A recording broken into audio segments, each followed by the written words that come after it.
If you don't force yourself to improve, nothing in your life will. Think about this for a second. How many times have you said, "I'll start tomorrow"? How often have you known exactly what to do, but didn't do it? Most people don't lack potential. They just keep giving in to comfort, and comfort never builds a better life. This isn't about being lazy. It's about letting your feelings run the show. You feel tired, so you skip it. You feel unmotivated, so you delay it. But your life doesn't care how you feel.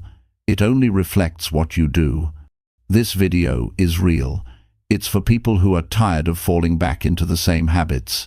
It's for people who want to stop wasting time and start building something that lasts. No more waiting, no more soft talk. If you're ready to push past your limits and take control of your progress, this is your starting point. Let's get into it. Chapter 1. Stand up and fix what you keep ignoring. You know what's tough? Facing something you've been avoiding for days, weeks, or maybe even years. That's hard. But do you know what's even harder? Living with the results of never doing it. Every day, you wake up, and there's something pulling at your mind, a task you haven't completed, a habit you haven't broken, a conversation you haven't had, a decision you've postponed. And the longer you delay it, the heavier it gets. That's the weight of neglect. That's the cost of ignoring what needs your attention. Improvement doesn't start when things are perfect. It starts when you stand up and deal with what's been slowing you down. That's the moment change begins. Most people are waiting for some ideal day to start over. They say they'll do it next week, or after the weekend, or when they feel more ready. But there is no perfect day. There is only today. And the truth is, if you're not willing to face it now, you likely won't face it later. So if something in your life feels off, if you know deep down there's an area you've been running from, don't look away anymore. Improvement begins the moment you decide you're done pretending things are fine. You don't need to be perfect to begin. You just need to be honest. Be honest about what you've been avoiding. Be honest about the ways you've let yourself slide. Be honest about the patterns that are stealing your time, energy, and potential. You see, it's not the big goals that break people, it's the small lies they keep telling themselves. It's the silent agreement they make with their weaker self every day. That inner voice that says, "You'll do it tomorrow." That voice is the enemy. That voice keeps you average. That voice protects your comfort, but destroys your progress. That voice sounds soft, but it leads you to a hard life. If you want to grow, you've got to get loud with your actions. You've got to break that quiet agreement with laziness. If your room is messy, clean it. If your finances are out of control, open your bank account and look at it. If your health is falling apart, go for a walk and eat a proper meal today. Not tomorrow, not next month, today. Because the moment you face it is the moment you take your power back. Every problem you ignore grows in the dark, but every problem you face gets smaller in the light of action. Most people don't fall because they're weak. They fall because they keep waiting to feel strong before they act. But that's not how it works. Action first, feeling later. Strength comes from doing hard things, not thinking about them. The person you want to become is already inside you, but that version of you is hidden behind all the things you're avoiding. Now listen, I've met people from all over the world, people with all kinds of talent, intelligence, and dreams. But you know what separates the ones who grow from the ones who stay stuck? It's not luck. It's not who their parents were. It's not how much money they had starting out. It's the decision to face what's hard without turning their back on it. They got up and fixed what they kept ignoring. You don't need a new course or a new app to do that. You need courage. You need discipline. You need to stop asking how you feel about it and start asking what needs to be done. Start small if you have to. Clean your workspace. Answer that email. Go to bed on time. Drink water. Apologize if you need to. Finish something you started but left hanging. Those little steps may not seem like much, but they stack up, and every one of them builds your confidence back, brick by brick. When you take action, even if it's small, your brain starts to believe again. Your self-respect starts to grow again. You stop feeling like life is happening to you, and you start feeling like you're directing it. That's power. That's ownership. That's improvement. And the truth is, no one's coming to rescue you. No one's going to wake you up early. No one's going to sit you down and fix your problems for you. You have to do it. You have to rise up and take that first step when no one's clapping for you. That's real growth. That's what separates the talkers from the doers. You know what needs your attention. You don't need more time, you need more responsibility. Growth isn't about doing more. It's about doing what matters. It's about picking the area of your life that's been ignored for too long and finally saying, enough, I'm going to deal with this. I'm going to stop escaping. I'm going to stop blaming. I'm going to stop hiding. Because once you deal with that one thing, your energy will shift. Your identity will start to change. You'll feel more capable. You'll start trusting yourself again. And that's when the magic starts happening, not in theory, but in real life. See, self-improvement isn't a lifestyle trend. It's a personal promise. It's not something you do only when you feel motivated. It's something you do because you respect yourself. And every day you ignore what matters, you're breaking that promise to yourself. But every time you take action, no matter how small, you're building it back stronger. There's no shortcut to growth. There's only facing what you've been avoiding and doing what needs to be done without delay, without excuses, without running. That's the work. That's the discipline. That's how you get better. I know it's uncomfortable. I know it's hard. But here's the thing, avoiding the problem doesn't make life easier. It just makes you weaker. And you're not here to be weak. You're here to get stronger. You're here to push yourself. You're here to become the version of yourself that you respect. The version that takes charge. The version that leads. The version that keeps promises and handles pressure. So, if there's something in your life right now that you've been ignoring, face it today. Don't wait for some magic feeling to show up. You won't feel ready. You just have to be done waiting. Stand up. Fix what's broken. Handle what's messy. Do what's uncomfortable. Because the longer you delay, the further you drift from the person you want to be. And I promise you this, once you do it, once you face it, once you fix it, you'll breathe differently. You'll walk differently. You'll think more clearly. You'll trust yourself more. And from that moment on, you'll realize that growth was never as far as it seemed. It was always on the other side of doing what you've been ignoring. You want to improve? Start there. Stand up and fix what you keep ignoring. That's the first step to real change. That's how the climb begins. And once you take that step, everything else starts to move with you. Not because life got easier, but because you got stronger. And that strength, that daily choice to face what matters, is how you force yourself to improve every single day. Chapter 2. Clean your space before you clean your mind. Look around the space you live in. Look at your room, your desk, your kitchen, your car, even your digital life. Look at the clutter, the mess, the disorganization. That is not just stuff lying around. That's a reflection of your decisions, your mental state, and your personal discipline. The environment you allow around you shapes the way you think, the way you act, and how you feel about yourself.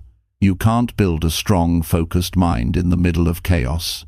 If your outer world is out of order, your inner world will struggle to feel sharp, calm, or focused. And that's the truth.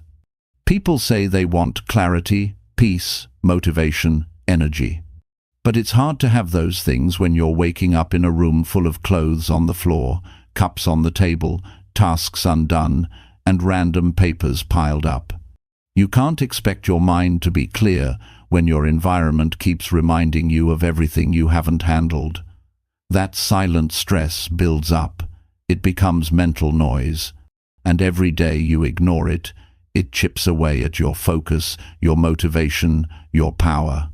Before you try to reset your mindset, start with what you can control right now. Clean your space. That's not just about being neat, it's about taking back control. Because when you clean your space, you clean your behavior. When you throw out what you don't need, you stop holding on to what no longer helps you. When you put things in order, your brain starts to believe that you're capable of order.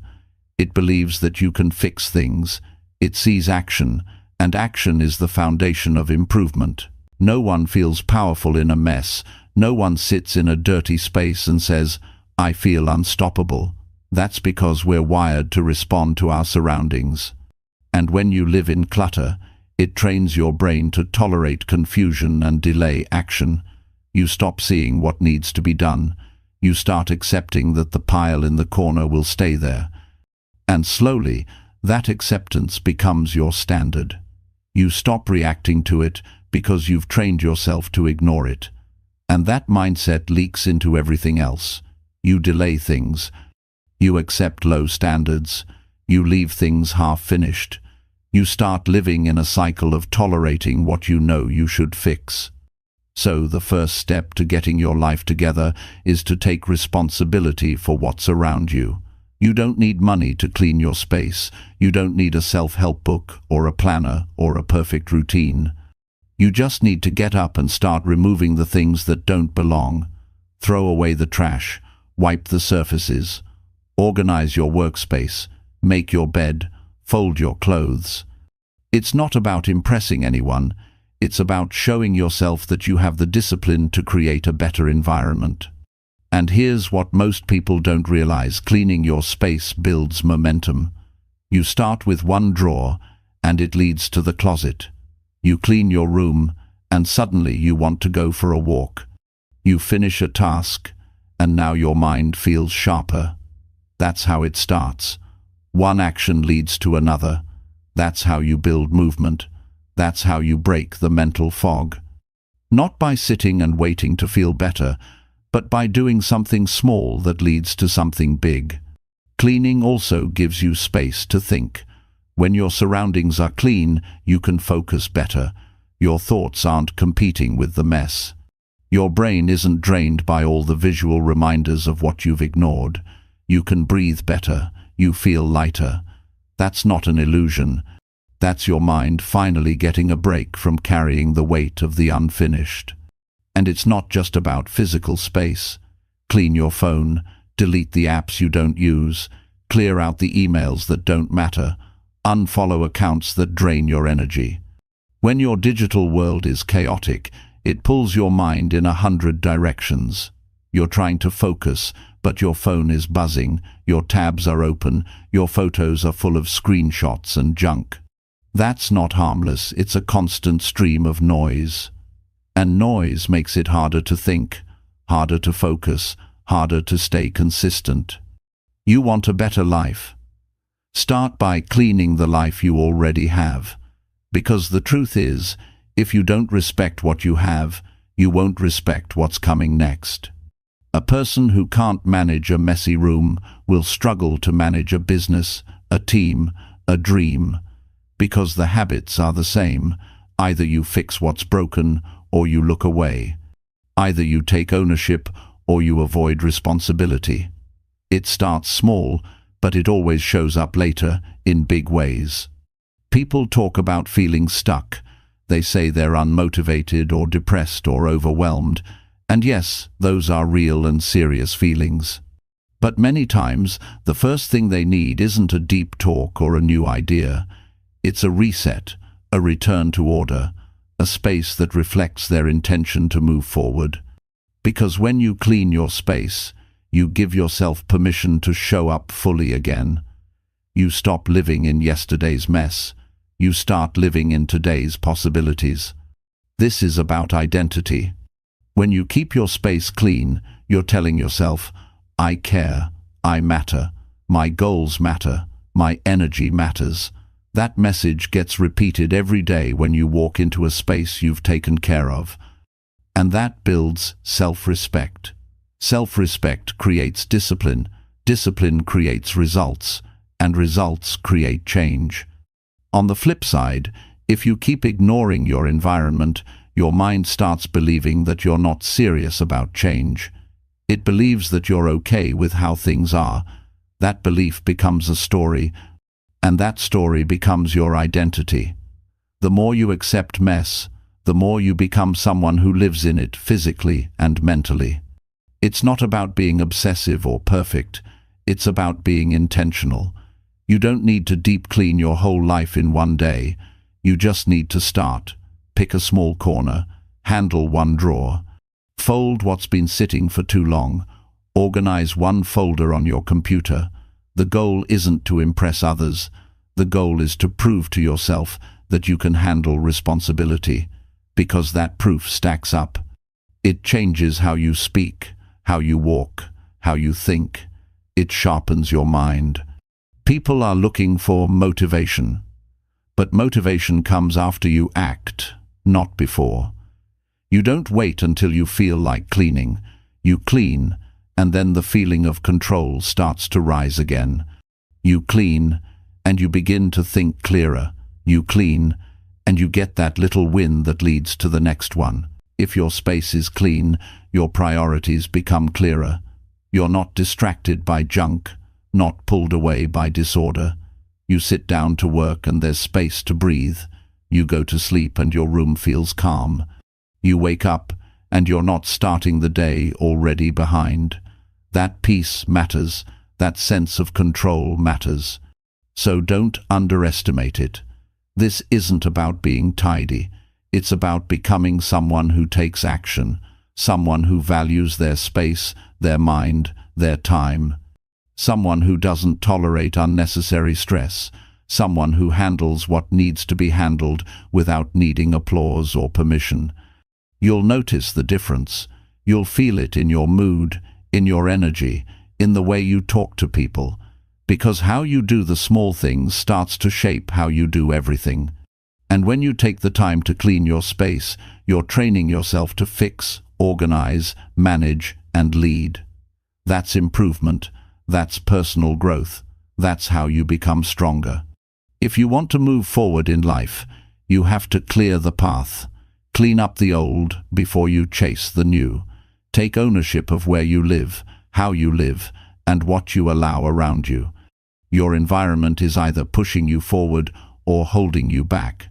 So clean your space not because you're told to, but because you've decided it's time to live like someone who's ready to grow. And once you do it, once you look around and see that space clear and organized, you'll realize it wasn't about the room, it was about you. It was about proving that you're not someone who avoids, someone who delays, someone who settles. You're someone who shows up, takes action, and builds a life with intention. Start there. Start today. Clean your space before you clean your mind. The rest will follow. Chapter 3. Do what you said, even if mood changes. Following through on what you said you would do, especially when your mood shifts, is what's people who grow from people who stay stuck. It's easy to make a plan when you feel good. It's easy to say you'll wake up early, finish the project, eat clean, read the book, stay off social media, or stick to your routine when you're in the right headspace. But life doesn't care about how you feel when it's time to act. Life checks if your actions match your words when it's hard. That's the real test. Most people don't struggle because they're incapable.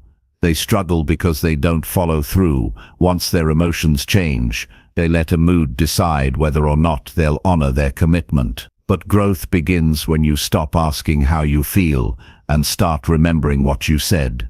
If you said you were going to do it, then do it. That's where self-respect comes from. That's how you build character. You become someone you can trust. If you only move when it feels good, you will never move consistently. You'll stay trapped in cycles of starting and stopping, always waiting for the right emotion to show up and carry you through. But motivation doesn't lead to action. Action leads to motivation. You have to stop depending on how you feel and start depending on your decisions. What you decided during a clear moment should not be erased just because you're having a rough day. Your goals didn't change, your values didn't change, your promises didn't change, only your mood did. So don't let a temporary emotion erase a long-term intention. The truth is, your mood will shift all the time. You'll feel tired, irritated, bored, sad, frustrated, or distracted. That's normal. But discipline isn't about doing something when everything feels perfect. Discipline is doing what matters, even when everything feels off. If you only take action when the mood is right, you'll miss out on 90% of your potential, because most of your growth will require effort when your energy is low, not when it's high. People say they want confidence, but confidence comes from doing the hard thing, not talking about it. Every time you show up and keep your word, even when you don't feel like it, you build a deeper trust with yourself. You start believing in your ability to handle pressure. You begin to see yourself as someone who finishes what they start. That changes everything. And the truth is, no one sees all the moments you choose to show up. No one will know the exact days when your energy was low, but you still pushed forward. No one will clap for the private moments of discipline, but those are the moments that shape your life. That's where you separate from the crowd. That's where the shift begins. Not on the stage, but behind closed doors, when you decide to stick to your word, even when your emotions are against you. There will be days when you feel like doing nothing. You'll want to skip your workout. You'll want to scroll your phone instead of finishing your task. You'll tell yourself, just for today, I'll rest. Just today, I'll delay. But those little compromises are dangerous because they become habits. And those habits start defining your life. What starts as one skipped task turns into a pattern of avoiding hard things. And soon you find yourself stuck again. Not because you're lazy, but because you've trained your brain to depend on comfort before commitment. You have to train your mind to move regardless of emotion. That's how you win. That's how you separate feelings from choices. Because when you wake up and your mood is off, and you still do what needs to be done, that's strength. That's real personal growth. It's not about being perfect or robotic. It's about keeping your word. It's about honoring what you said when no one's watching. And here's what's real. No one is coming to make sure you do it. No one's checking in to make sure you followed through. It's on you. Your integrity is your responsibility. You said you would do it, so do it. And if you keep doing that every day, regardless of your mood, you'll be shocked at how fast your life changes. Because the people who improve fast aren't always the most talented. They're the ones who keep moving when their mood doesn't match the mission. You have to stop treating your feelings like instructions. Feelings are real, but they're not always helpful. Sometimes you'll feel tired and still need to work. Sometimes you'll feel upset and still need to be focused. Sometimes you'll feel empty and still need to push forward. If you only act when the mood is perfect, you'll miss the exact moments when growth was waiting for you.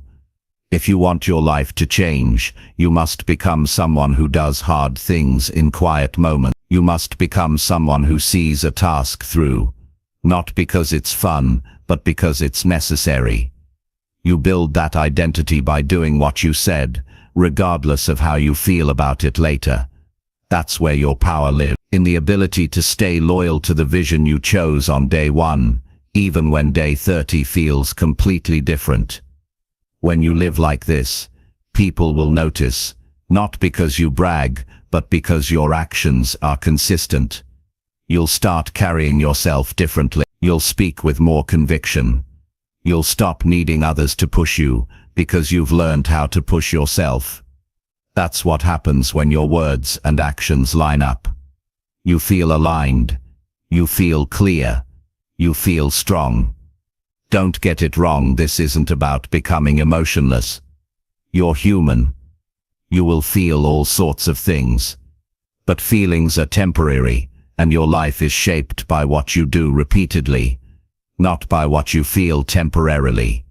The world respects people who keep their word.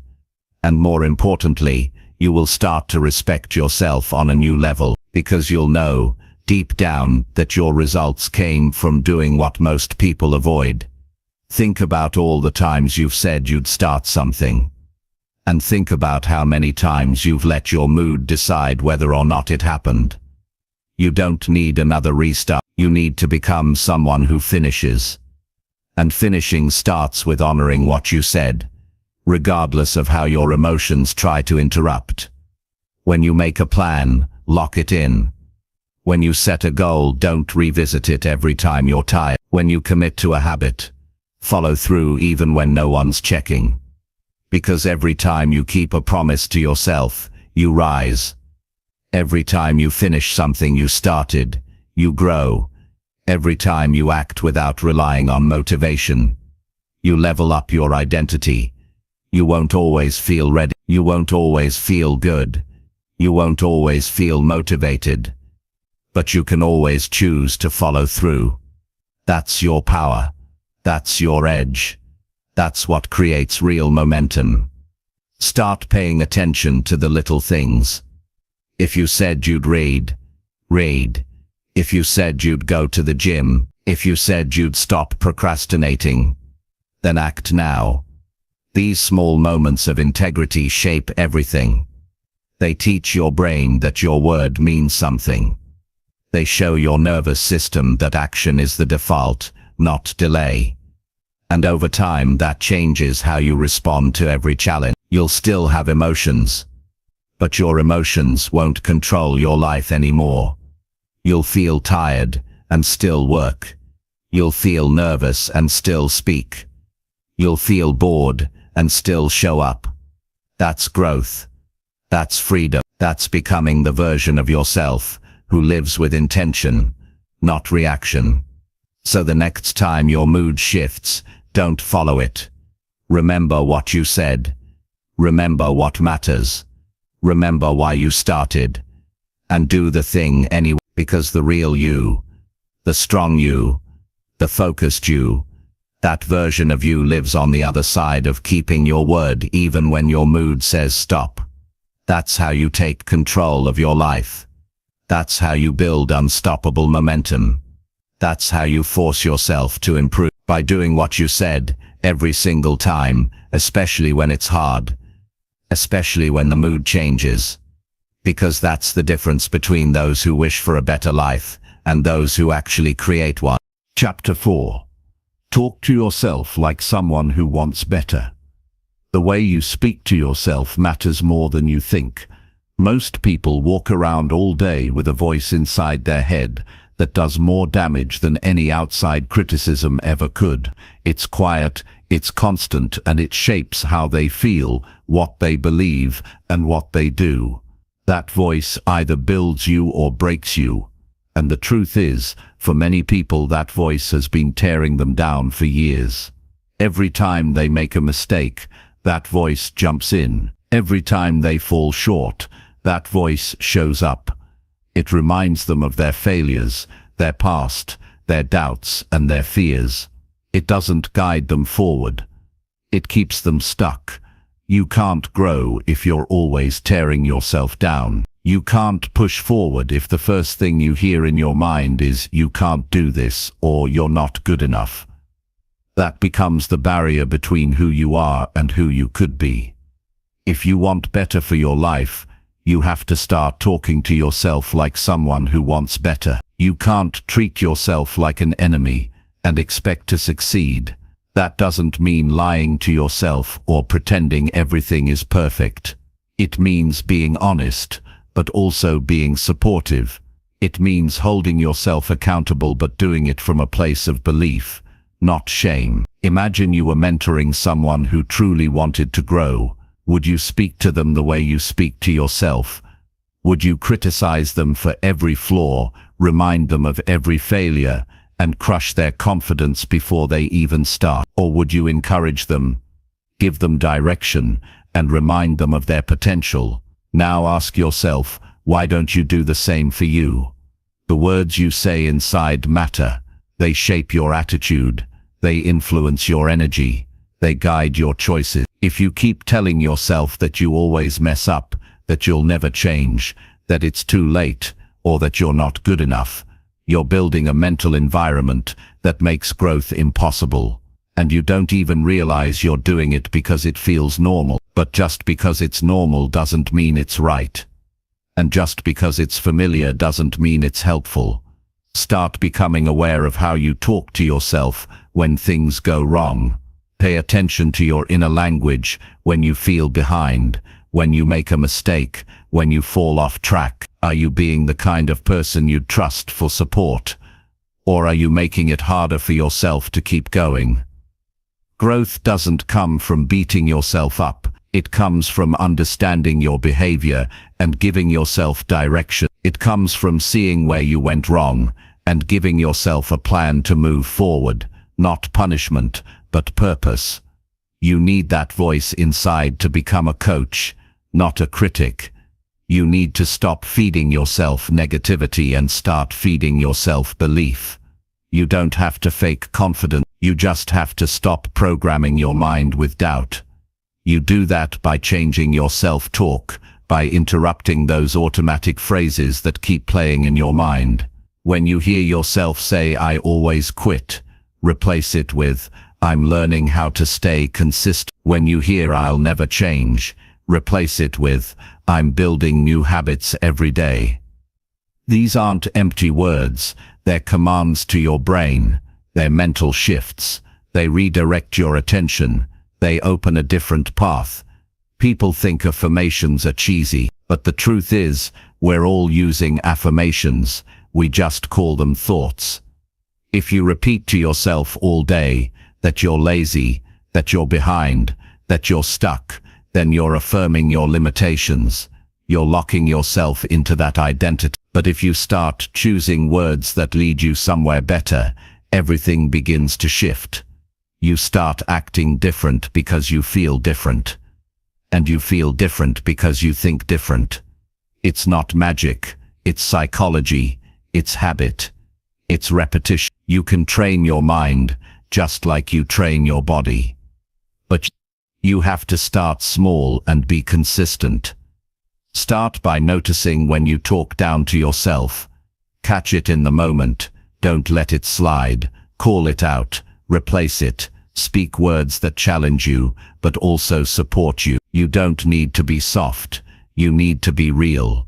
Talk to yourself with truth, but also with direction. Stop saying "I can't" and start saying "I will figure this out." Stop saying "this is who I am" and start saying "this is who I'm becoming." The most powerful person in your life is you, not your parents, not your boss, not your friends. You. Because no matter what anyone says, your mind listens to you the most. So give it something strong to listen to. Stop waiting for someone to motivate you. Stop hoping someone will come along and fix your mindset. That's your job. That's your responsibility. That's how you take control of your life.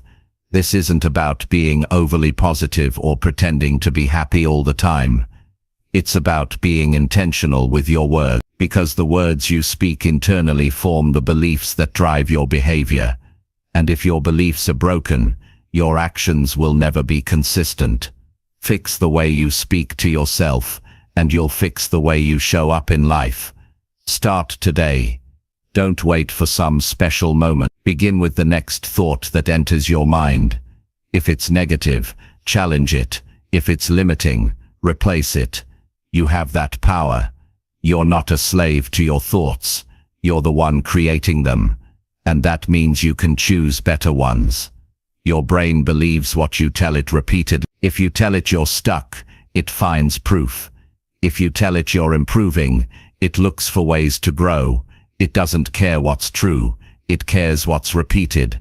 So start repeating what you want to become. Start telling yourself things that pull you forward, not push you down. You won't get it perfect.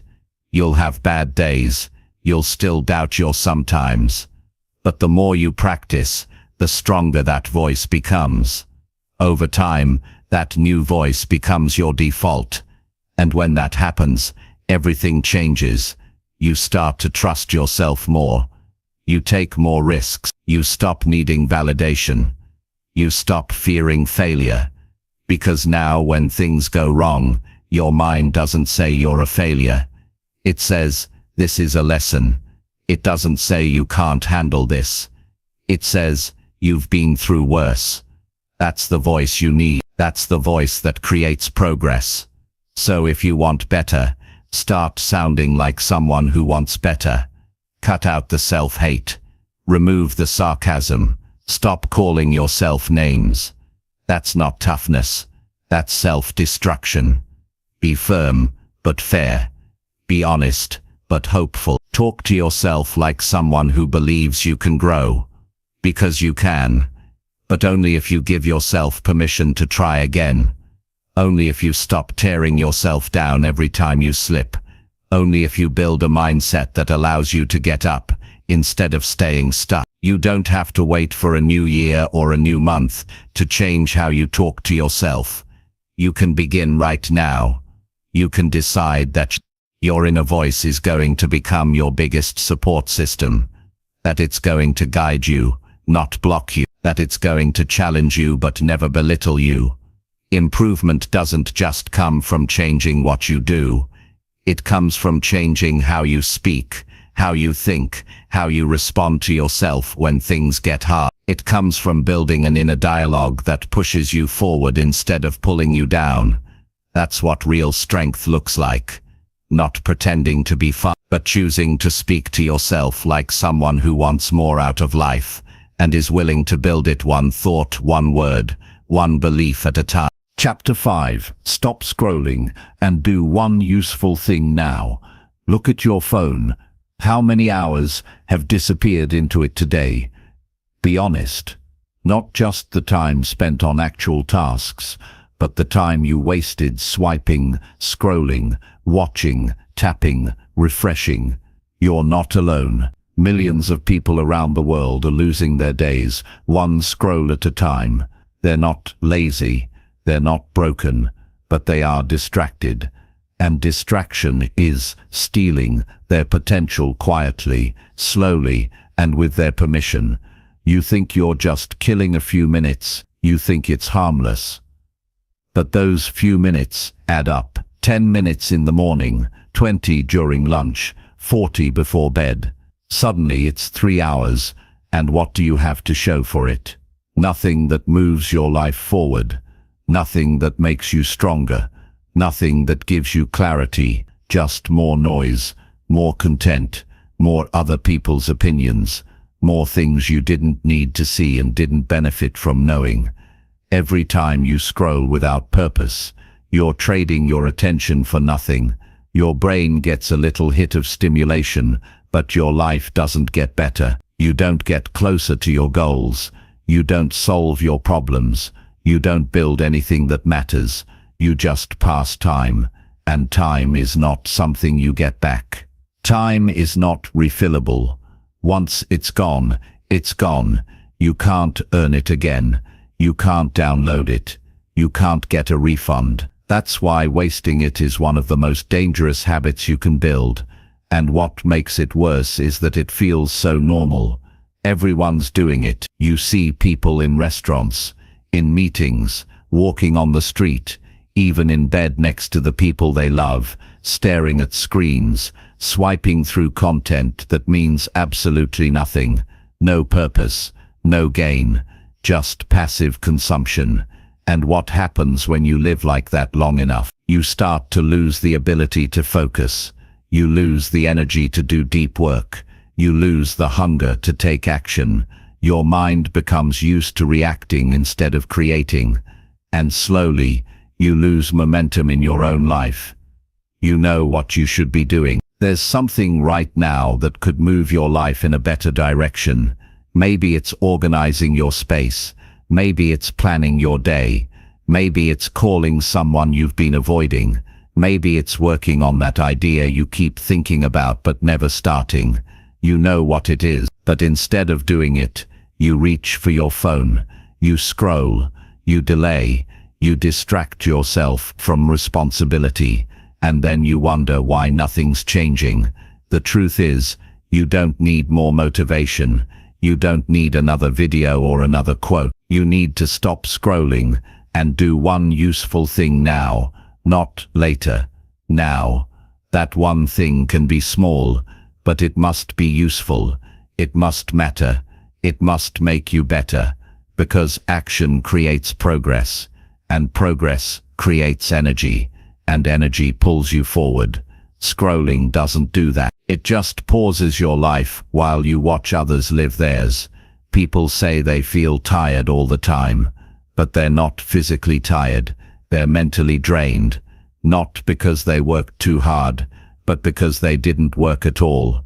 They spent hours looking at everything except their own path. They filled their minds with so much random input that they had no room left to think clearly. That mental clutter builds up. It makes you feel stuck. But you're not stuck. You're just buried under things that don't matter. And the only way to climb out is to act. One action. That's all it takes to break the pattern. Put the phone down. Close the tab. Shut off the TV. Choose one useful thing. And do it. Right now. Not tomorrow. Not when you feel ready. Not after one more post. Now.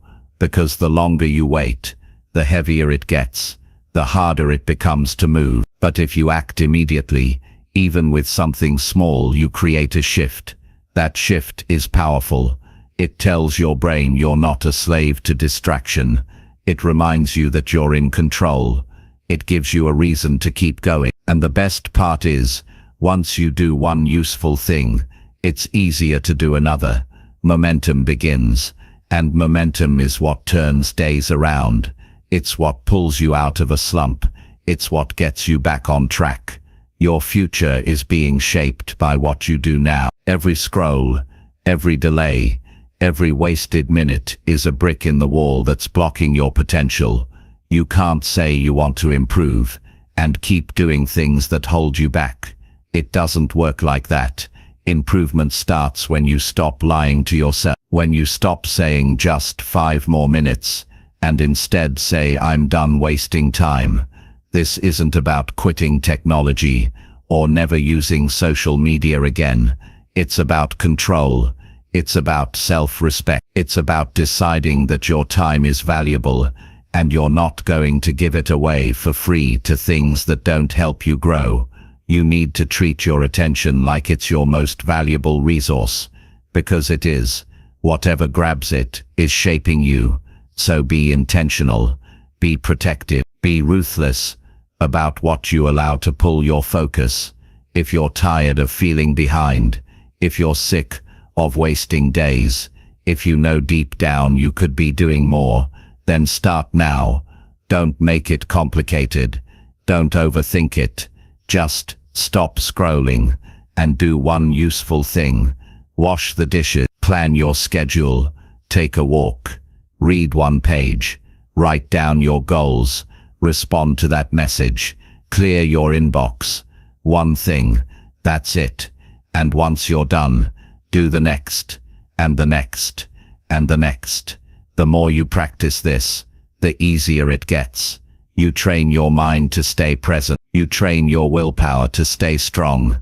You train your body to move with purpose.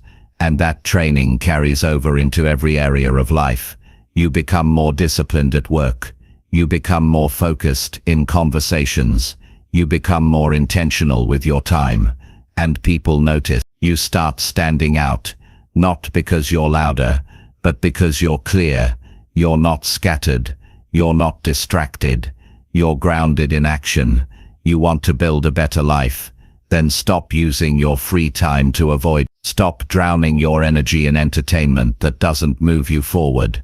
Start choosing action over distraction. Start living on purpose, not just by habit. Because once you build that habit, it becomes your edge. While others waste hours, you build skill. While others chase trends, you chase growth. While others get lost in noise, you stay locked into what matters. And remember this, no one is going to do this for you. No one is coming to save your time. No one is going to pull the phone out of your hand. It's on you. The responsibility is yours, and that's a good thing. Because if it's your responsibility, then it's also your power. You can choose something better starting right now. You can decide that today is not going to be another day lost to mindless scrolling. You can make it count. All it takes is one useful thing, one action, one shift. And that shift can lead to a better habit, a better day, and a better future. So choose wisely, choose intentionally, choose now, because your life is waiting not for more scrolling, but for more doing, not for more content, but for more creation, not for more distraction, but for more direction. Put the phone down. Focus on one thing that makes you better. That's how you improve. That's how you take control. And that's how you... Chapter 6. Eat right when your body wants to quit. There comes a moment in everyone's day, sometimes more than once, where the body feels heavy, the energy dips, and the mind starts looking for an escape. That's the moment most people reach for something quick, something salty, something sweet, something that brings instant comfort. It might be a sugary drink, fast food, junk from a packet, or something greasy that tastes good in the moment, but always leaves you feeling worse. That's the trap. When your body wants to quit, it doesn't need more junk. It needs fuel. It needs something real. But your emotions try to convince you otherwise. Your body isn't just asking for food, it's asking for support. It's tired, and the easiest thing to do is give in to a craving. But the craving isn't the cure. It's a short-term fix with a long-term cost. The truth is, the more often you give in when you're tired, the more you train your body to expect comfort when what it really needs is care. And this is where the real battle begins. Not just with hunger, but with discipline. Discipline to choose what helps you recover instead of what helps you escape. When you eat better in those moments, you're not just feeding your body, you're sending a message to your brain. You're saying, I respect myself too much to destroy my progress. You're saying, I don't need a reward right now, I need to stay in control. And that message builds momentum. It strengthens the part of you that keeps promises. It makes you more resilient. Because every choice you make when you're tired tells the truth about how serious you are about improving your life. People don't usually break down because they're weak. They break down because they stop paying attention. They move from one meal to the next without intention. They live on autopilot, and autopilot always leads to regret. You don't think about how that fast food meal will make you feel 3 hours later. You only think about how easy it is to get. But the goal is not to choose what's easy. The goal is to choose what supports your future, especially when you're low on energy and motivation. Your energy is built on patterns. Eat trash consistently, and you feel like trash consistently. Your sleep suffers, your focus disappears, your mood drops, your body aches, and most people don't even realize food is part of the problem. They think they're tired because of stress, or work, or life, but much of that heaviness is coming from what they're feeding themselves. The body can't perform well when it's always in recovery mode from bad fuel. It can't stay sharp when it's fighting against what you keep putting inside it.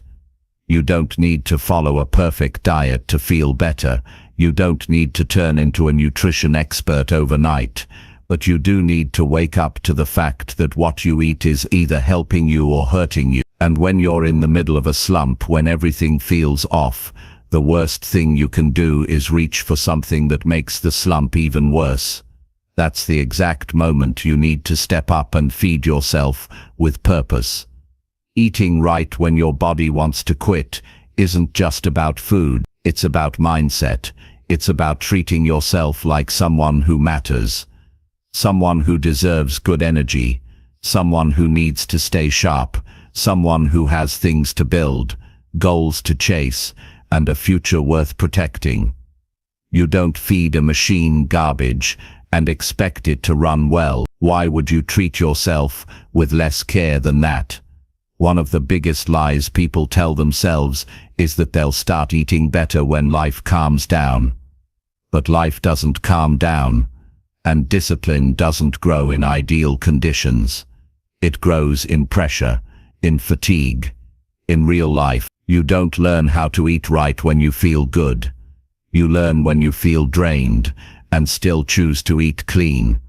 You learn when you pass by the junk food and grab something nutritious because your future matters more than your craving.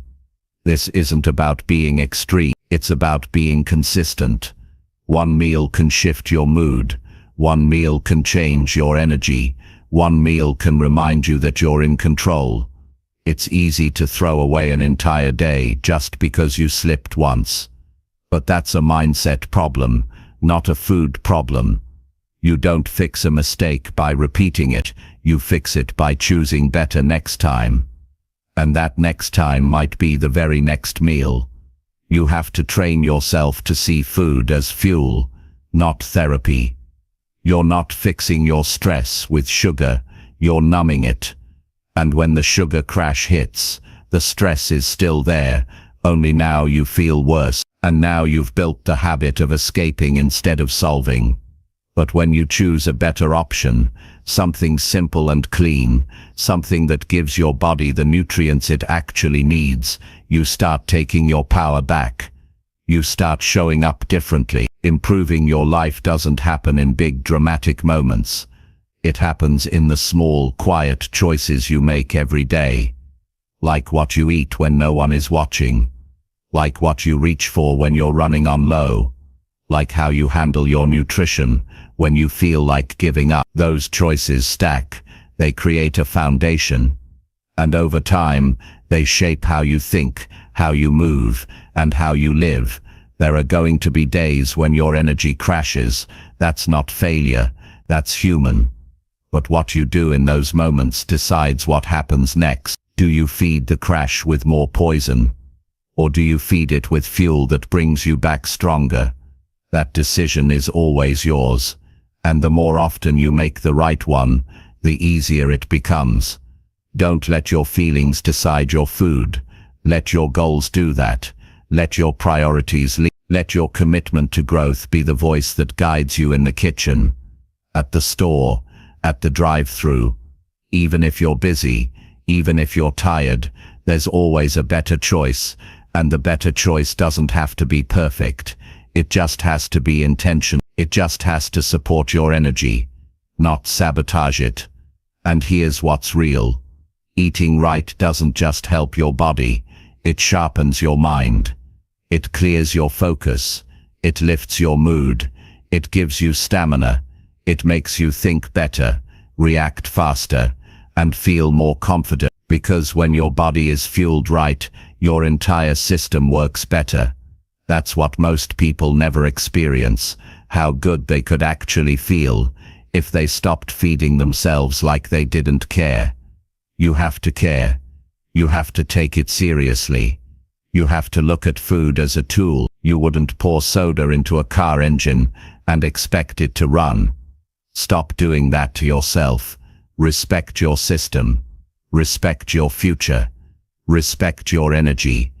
Because your work, your relationships, your progress, they all depend on how you feel.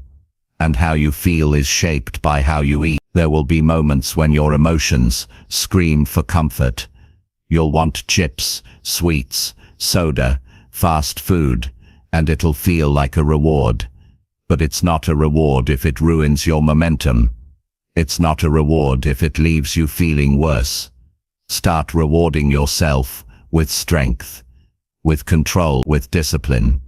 Start feeling proud of the fact that you took care of yourself when it was hardest to do so.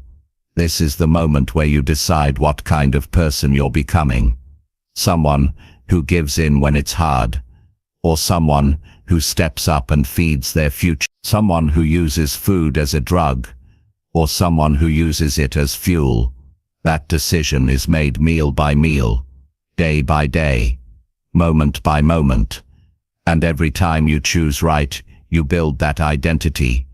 You become the kind of person who doesn't quit on themselves when things get hard. So the next time your body is tired, the next time your mind is cloudy, the next time you feel like quitting, don't reach for something that makes it worse.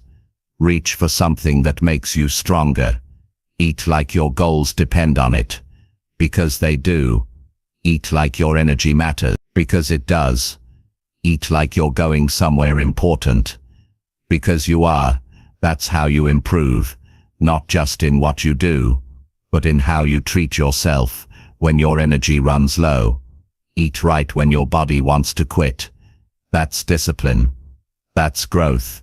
That's real self-respect. And that's what builds a life you're proud to live. Chapter 7. Move your body even if energy feels low. There will be days when your body feels like it's running on empty. The weight of stress, poor sleep, bad habits, and endless thoughts will press down on you, making it harder to move. You'll sit in silence, convincing yourself that you're just tired, that you deserve rest, that maybe tomorrow will feel better. But deep down, you know this. Movement is not just something you do when energy is high, it's something you do to bring your energy back. When your body wants to shut down, that's often the exact moment it needs motion the most.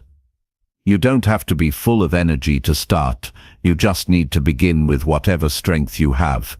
Stand up, stretch, take a few steps, let your blood start flowing again. Most people wait for motivation to move, but the truth is, motion creates motivation.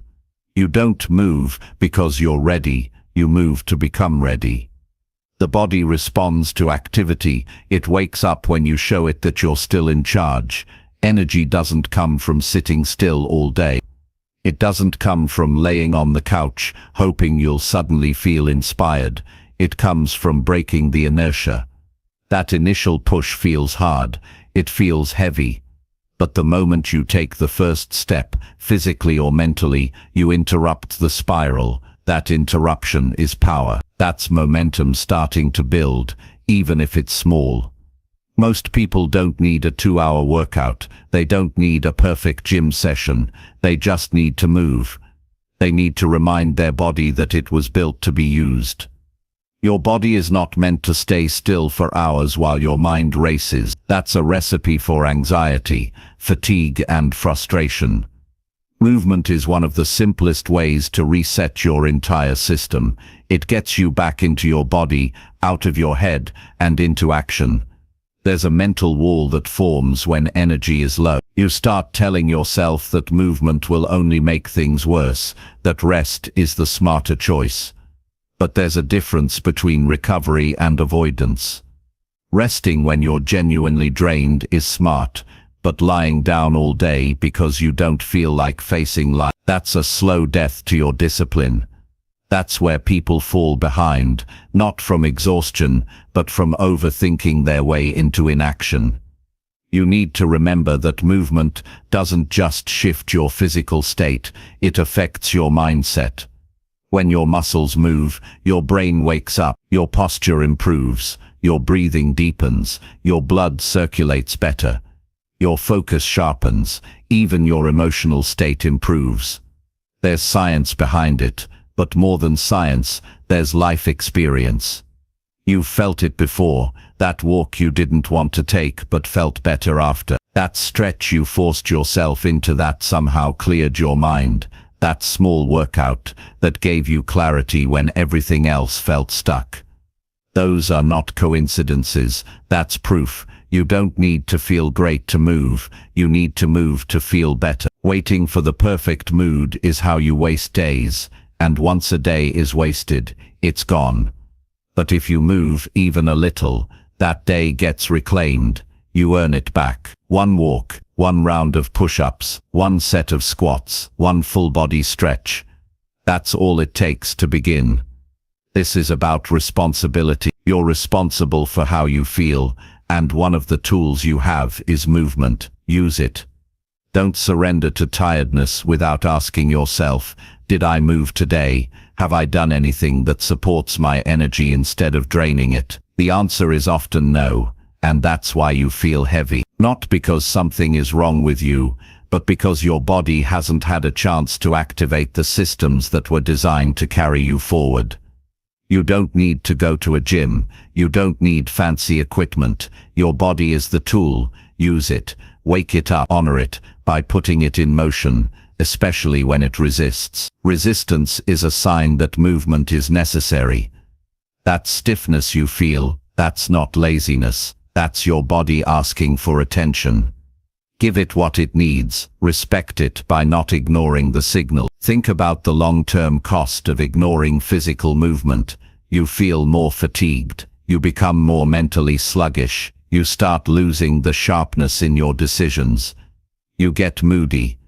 Your confidence drops. You start shrinking from challenges that used to feel small. That's what happens when the body is ignored. It starts pulling the rest of you down with it. But when you take care of it, even when it's inconvenient, you rise. You feel more grounded. You feel more alive. No one is going to do it for you. No one is going to lift your arms, stretch your back, move your legs. That's on you. That's your job. That's your act of responsibility. Because every time you move when you don't feel like it, you're proving to yourself that you're not controlled by how you feel. You're in control. That's how confidence is built, not in comfort, but in action taken when it's least convenient. You're not too tired to move. You're too used to letting that tiredness become an excuse. Flip the script. Redefine what tired means. Tired doesn't mean stop. Tired means start small. Take it step by step. Set a timer for 5 minutes and move. Most of the time you'll keep going once you begin. That's how momentum works. You just need to break the pattern. You need to take the first step.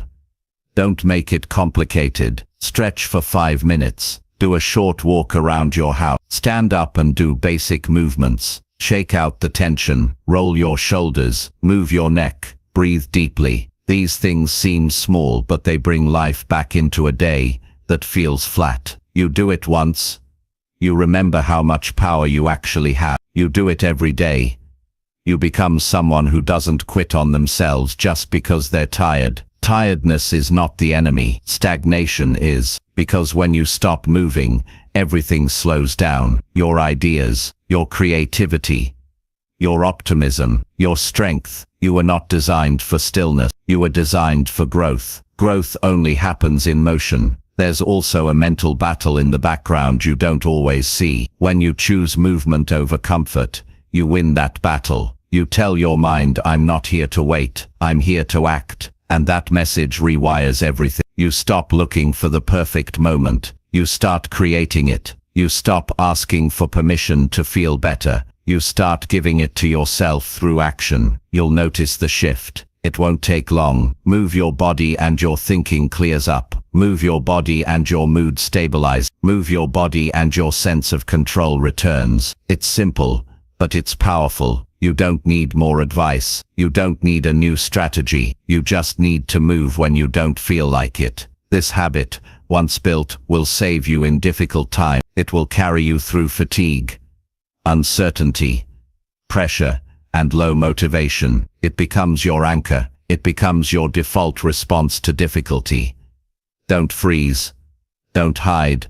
Move. That movement, even when light gives you strength back, it reminds you that you're not powerless. Most people wait to feel strong before they act, but strength is created in motion. Confidence is earned in the middle of effort. So the next time your energy feels low and you think about skipping movement, remember this. You're not doing it for how you feel now. You're doing it for how you want to feel an hour from now, a day from now, a week from now. You don't have to run a marathon. You don't need to break records. You just need to keep the promise. Move even when it's easier not to. That's how you build a better body. That's how you sharpen your discipline. That's how you take back control of your life, even when everything feels off. Movement is your tool. Use it when you feel low. Use it when the day feels heavy. Use it when your thoughts are foggy. Use it when you feel unmotivated, because that's when it makes the biggest difference, and that's when it proves who you're becoming. Someone who doesn't wait to feel good to do good. Someone who leads with action. Someone who keeps going when others stop. That's growth. That's ownership. And that's how you rise every single time. Chapter 8. Track your actions, not your fake intentions daily. You can talk about goals all day. You can say you want to improve. You can write down your dreams in a notebook, post quotes about discipline, and tell everyone you're working on yourself. But at the end of the day, the only thing that matters is what you actually do. Not what you meant to do. Not what you said you'd do. Not what you planned to do. Just what you did.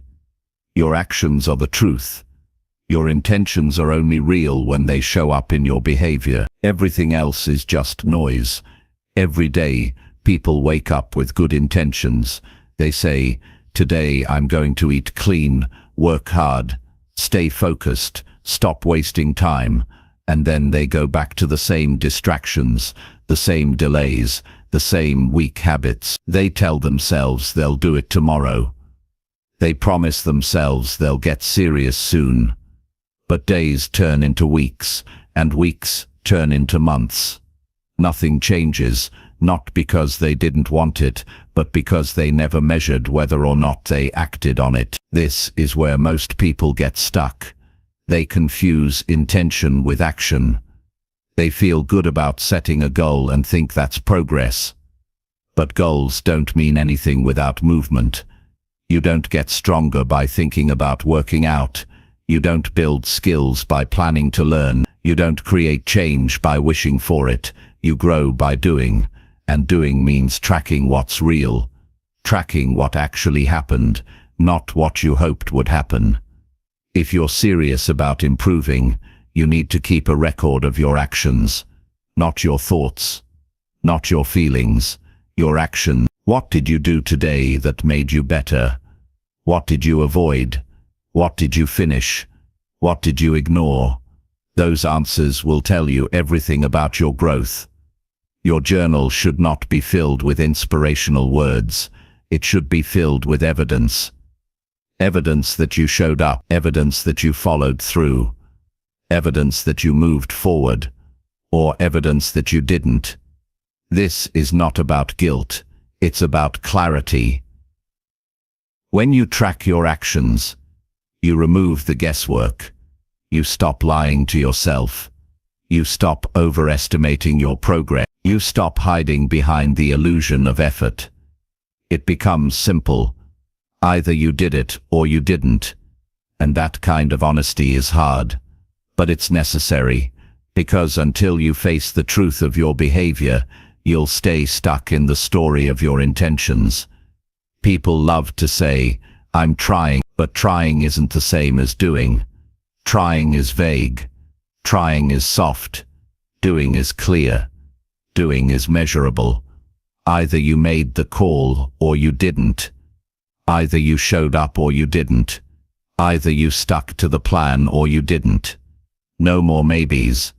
No more one-day promises. If you didn't take action, then the day was wasted.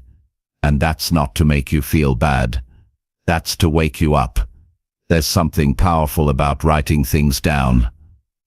At the end of each day, look at your list. Ask yourself, did I take real steps toward the life I say I want? And if the answer is no, don't make excuses. Don't explain it away. Just admit it. And then fix it tomorrow. That's how you get better. Not by faking progress, but by facing what's real.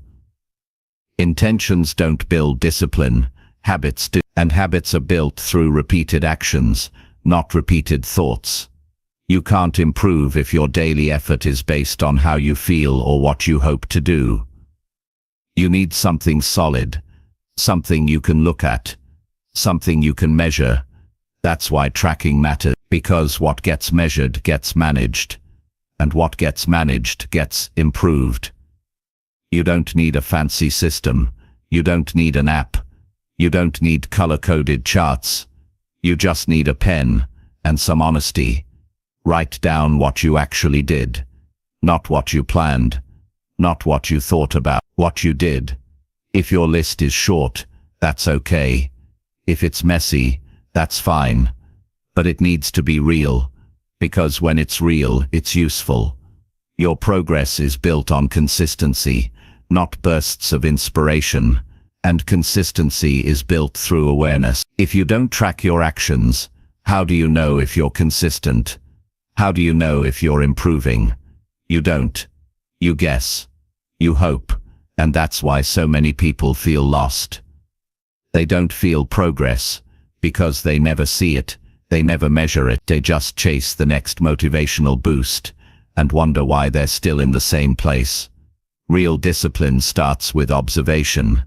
It starts with paying attention to your behavior, not your excuses, not your moods, but your patterns. Patterns tell the truth, and you can't change a pattern you don't see. That's why you write it down. That's why you track. You become your own coach. You stop relying on motivation and start depending on data. Every day is a vote. You're either voting for the life you want or the one you're trying to lead. Every action is a ballot. Every habit is a statement. Are you choosing growth or comfort? Are you acting on purpose or running on autopilot?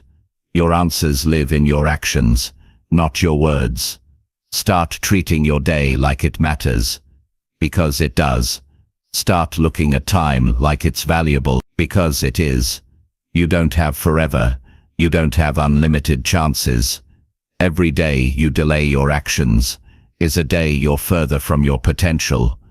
And potential without action is nothing but wasted space. It's easy to talk about goals. It's easy to plan. But planning isn't progress. Talking isn't work. The only thing that matters is what gets done. Track that. Build that. Measure that. Your future is being shaped by what you do when no one's watching. And that's exactly what your daily actions reveal. This isn't about being perfect. You will mess up. You will have bad days. But if you're tracking your actions, you'll see the pattern. You'll know when you're slipping. And you'll catch yourself before you fall too far. That's the safety net you build, not through motivation, but through clarity. You want to grow? Prove it. Prove it with your action. Prove it by tracking your behavior when it's hard. Prove it by facing the gap between what you say and what you do. That's where change begins. That's where improvement starts. Not in intention, but in action. So every day, ask yourself one simple question. What did I actually do today to improve? Write down the answer. Face it. Learn from it. Build on it. And repeat. That's how you change your life. One real action at a time. No fluff. No fake motivation. Just the truth. The honest, consistent truth. And if you can do that, every single day, you'll become unstoppable. Not because you dreamed it. Not because you hoped for it. But because you earned it.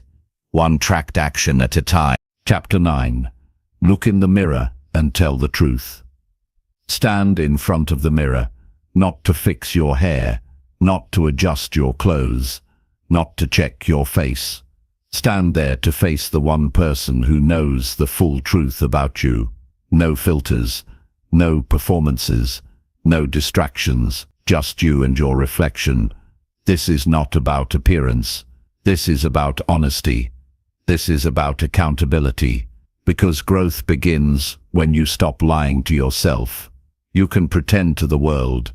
You can act like everything is fine. You can smile in front of others and hide behind habits. But when it's just you in the mirror, none of that works.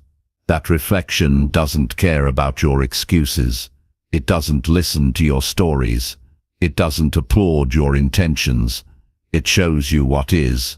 And most people avoid that level of truth, not because they can't face it, but because they've become too used to running from it. The reason people stay stuck is because they avoid the uncomfortable parts of self-awareness. It's easier to say, "I've just been busy," than to admit, "I've been wasting time." It's easier to say, "I'm working on it," than to admit, "I haven't done a single thing I said I would." It's easier to focus on someone else's faults than to admit, "I'm not showing up for myself." But all of that keeps you in the same place. No matter how much you talk about change, nothing happens until you stop protecting your comfort and start protecting your truth. You need to look yourself in the eye and tell it straight. If you've been lazy, admit it. If you've been inconsistent, own it. If you've been avoiding the hard work, call it what it is. Not because you're trying to shame yourself, but because you respect yourself enough to stop pretending. Pretending never helps you grow. It keeps you soft. It keeps you small. It delays the exact changes that could change everything for you. The mirror doesn't lie, and that's exactly why it's so powerful. It reminds you that your life is the result of your choices, not your past, not your circumstances, not your potential, your choices. And if you want better results, you need better decisions. But you can't make better decisions if you're still lying to yourself about where you really are. There's nothing wrong with being behind. There's nothing wrong with struggling. There's nothing wrong with falling off track. The problem is pretending you're not. The problem is acting like you've got it all figured out when deep down you know you're lost. The truth may hurt in the moment, but it will always give you the power to start over with clarity.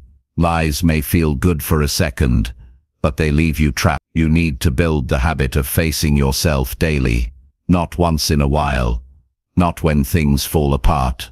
Every day, ask yourself the real questions. Did I do what I said I would? Did I act on my priorities or my distractions? Did I grow today, or did I just go through the motions? These answers can't be sugar-coated. They need to be honest, even if they sting, because it's the sting that wakes you up. It's the sting that breaks the pattern. It's the sting that says enough is enough. That's the moment real change becomes possible.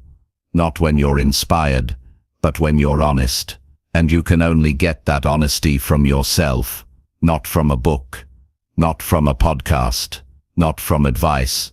From facing yourself and saying, "This is where I really am, and this is where I need to go." You don't grow by looking away. You grow by looking directly at what's holding you back. And most of the time, it's not something out there. It's a decision you keep avoiding. It's a habit you keep justifying. It's a standard you keep lowering. But once you name it, once you say it out loud, it loses its grip on you. The weight of denial disappears, and now you're left with the raw material for progress.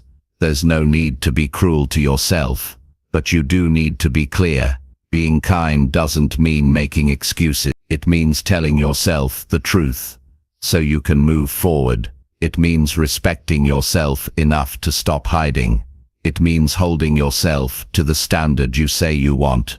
And that means checking in with the one person who knows the real answers, yourself. Your goals don't need better intentions. They need better alignment. Your actions need to match your values. Your time needs to match your priorities. Your effort needs to match your dream. And the only way to check that alignment is to look yourself in the mirror and ask, am I living in a way that honors what I say I want? If the answer is no, then you have work to do, and that's okay. The work is what transforms you. Every time you choose truth over comfort, you strengthen your foundation. You build resilience. You build mental clarity. You stop relying on motivation and start relying on discipline. You stop drifting and start directing.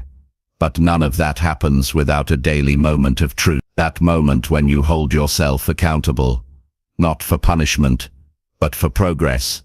This habit, this simple raw honesty, builds character. It sharpens your decision-making. It makes you quicker to correct your behavior. It keeps you aware of your own patterns, and that awareness gives you control. It gives you the ability to pivot. It gives you the mindset to improve. Not someday, but now. Don't run from that reflection. Don't avoid it, because it's uncomfortable. Use it. Let it remind you of your standards.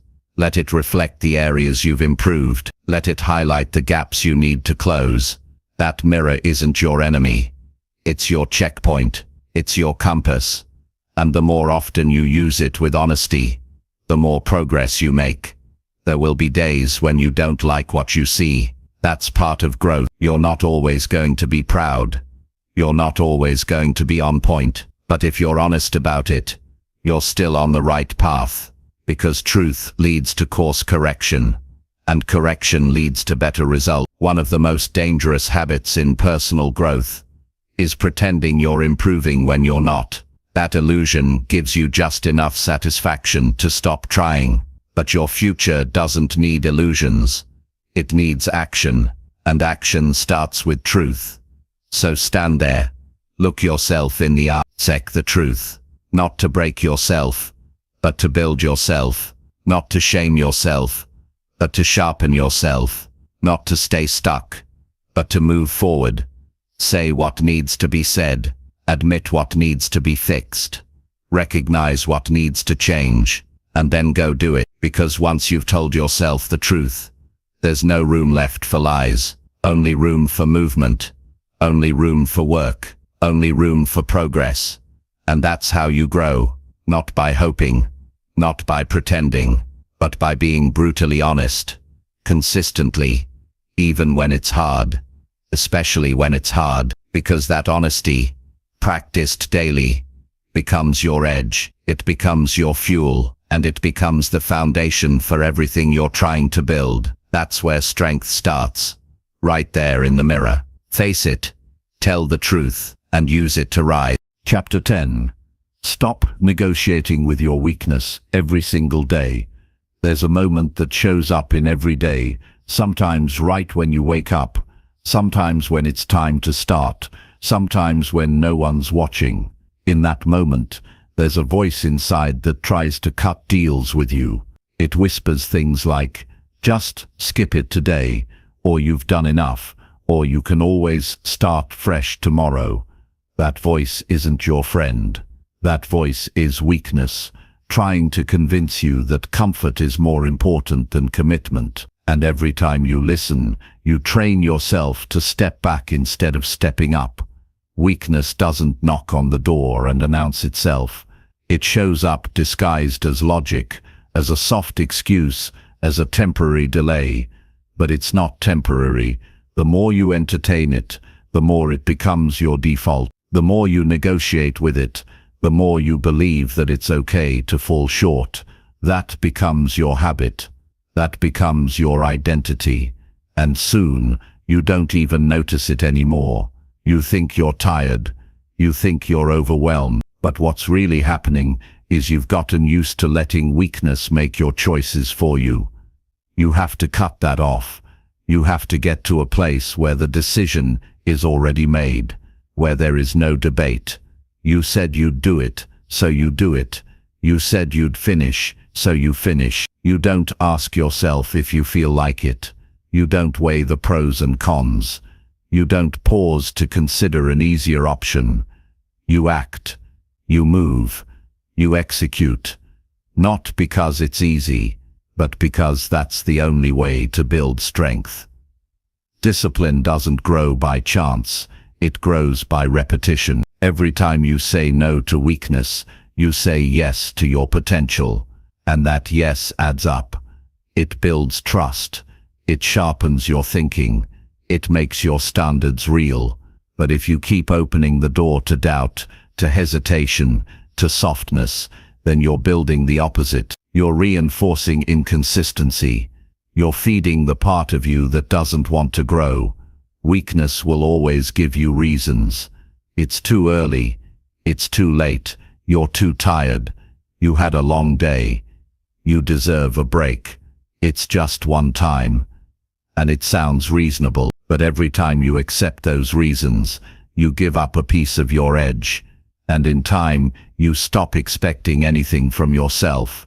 You become someone who waits to feel ready instead of someone who acts with purpose. You don't have to be motivated to move. You don't have to be inspired to follow through. You just have to stop making room for negotiation. The minute you allow yourself to decide whether or not you'll do what you said, you've already lost. Because weakness is always louder than discipline when you give it time to speak. Strength comes from making the decision before the moment arrives. You train yourself in advance. You decide what matters. You set your schedule. You create your non-negotiables. And when the moment shows up, you don't think, you act. That's how professionals operate. That's how leaders build habits. That's how strong people live. Not because they always feel great, but because they refuse to listen to the part of them that wants to quit. You have to understand, weakness isn't an identity, it's a choice. You weren't born soft. You weren't born undisciplined. You became that by giving up little by little. But just like that, you can take it back. One decision at a time, one battle at a time. And it is a battle. Every day, between who you were and who you're becoming, between what's easy and what's necessary, between comfort and growth. You don't win that battle by hoping for better thoughts. You win it by acting faster than your excuses, by creating routines that lock you into progress, by not leaving the door open for weakness to walk in. And that starts with honesty. Where are you negotiating with yourself? Where are you telling yourself partial truths? Where are you allowing delay to disguise itself as planning? Once you spot it, cut it. No more back and forth. No more letting emotions guide decisions. Emotions change. Standards don't. If you only act when everything feels good, you'll never see what you're capable of. Your best work comes when you act in spite of how you feel. That's where growth lives. In the uncomfortable, in the effort, in the moments when no one's watching, and the only person who can hold you accountable is you. Think about how much time you've lost talking yourself out of action. How many goals you've pushed back. How many plans you started and didn't finish. Not because you weren't able, but because you kept negotiating with your weakness.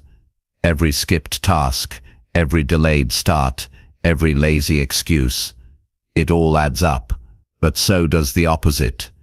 Every disciplined step, every time you push through, every action taken without giving in to softness, that adds up too.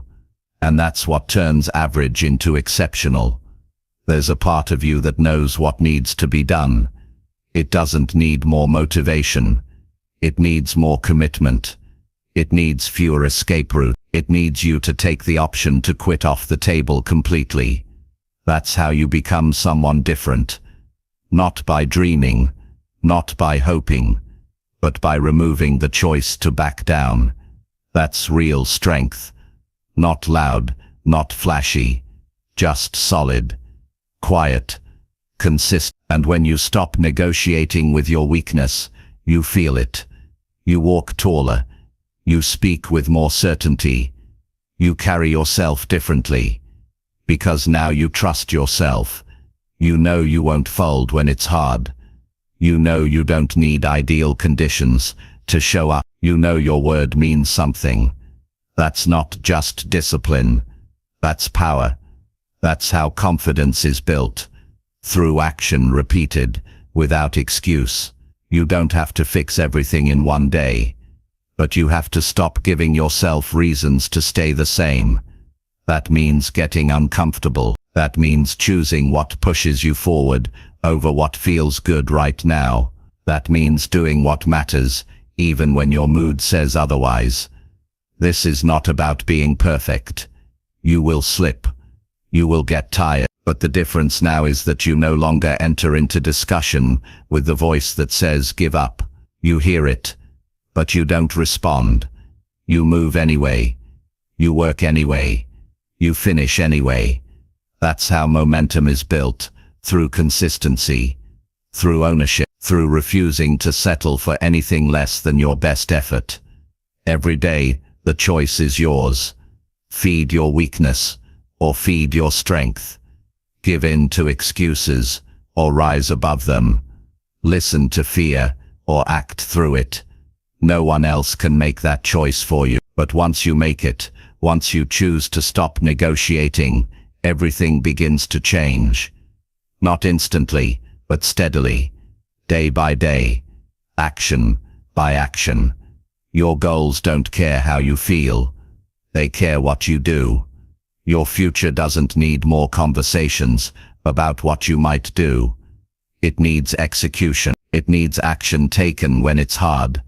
That's where transformation starts. In the decision to do the work without opening the door to doubt. So stop explaining why you can't. Stop waiting until it feels right. Stop looking for another reason to delay.